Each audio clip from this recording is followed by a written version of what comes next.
Apocrypha. That's how you pronounce it, Apocrypha? Right. I just started hearing about that not too long ago. Was that a book that was missing in the 62? It was in the original book, and they took it out. You ever heard of Martin Luther? Yeah. He's the birth of Protestants, right? Yeah. And he went to the Catholic Church and he nailed something on the door. Right. His problem was he was a real racist guy. He hated us. He hated the Jews. Right? Man. And he wanted to take out certain books. Yeah. There was a lot of books that he wanted to take out that are still in here. He didn't want Jude in here. He didn't want the letters of Peter in here. There was some other books that he didn't want, but they fought for him. But the Apocrypha are the books that he fought to take out. So those are actually in the original King James 1611. Okay, so this is more than just like one book in the Apocrypha? Yeah, it's a few books in the Apocrypha. Christ quotes out the Apocrypha, and there's a holiday called Feast of Dedication, or Hanukkah, which means dedication. It comes from the Apocrypha, but Christ was celebrating it in the New Testament. And if he's celebrating Hanukkah, which comes from Maccabees in the Apocrypha, and he's quoting Second Esdras, which comes from the Apocrypha, these are scriptures they were reading when they were alive. You know what I mean? And it's time to bring our heritage back. Right, and furthermore, when you read the Apocrypha, you read things like First and Second Esdras, and you read about the visions that Ezra had, and they're the same visions that you read about in Daniel. John had in Revelation, similar visions. You know, you can tie them together. So we know the Apocrypha is most high inspired. Right. And what's funny is, you heard of the Book of Esther?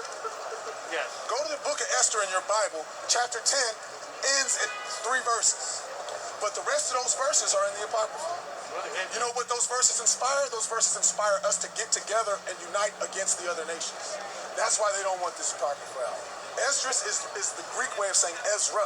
We have a book of Ezra here, right? Now let me show you something about the Bible really quick. The book of Ruth was not its own book. The book of Ruth used to be part of the Judges. They separated, right? The book of Ezra used to be first Esdras. The book of Nehemiah was second Esdras. The book of first Esdras in the Apocrypha used to be third Esdras. And the second book of Esdras used to be the fourth Esdras. So all these books used to go together. Wisdom of Solomon. All these books used to go together. And if you think about it, it goes from the Egyptian captivity, Babylonian captivity, Assyrian captivity, right? And then it goes to the Greek captivity. And then it just jumps to the Rome. This is the Greek captivity. I got to. This is the Greek captivity. You know Daniel, where he had the dream about the beasts? Yeah. Okay, so it was Babylon, it was the Persian Medes, and then it was Greece, and then it was Rome. This has Babylon, Assyria, the Persian Medes, and then it jumps to Rome. From Malachi to Matthew, all of a sudden we're in Rome. This is Greece. This is the Greek captivity. So you need this to have the whole package. So, how many years of missing history is from Malachi to Matthew? Man, you're talking about hundreds of years where we just don't know, where we won't know, because we don't know why they say we're neither Greek nor Jew. This is Roman captivity, and they're saying neither Greek nor Jew. And no one knows why. Because why? Because they don't have the Greek captivity, where they told us it was unlawful for us to call ourselves a Jew, where they would kill us if we circumcised our babies, where they would kill us if we refused to eat pork.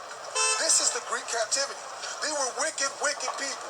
And the Bible, and the Greek captivity starts with like Alexander the Great. He's in the Bible. Just like he's in Daniel, he's in here too. But by name or by like figure? By name. And you know what Philippians is? You ever heard of the book Philippians? Yeah. What is that named after? That's his father. Philip of Macedonia. That's Alexander the Great's daddy. That city was named after Alexander the Great's daddy. Why is that? If it's Roman captivity? Because before that, the Greeks ruled. You know what I'm saying, brother? Is that why the New Testament is in Greek too?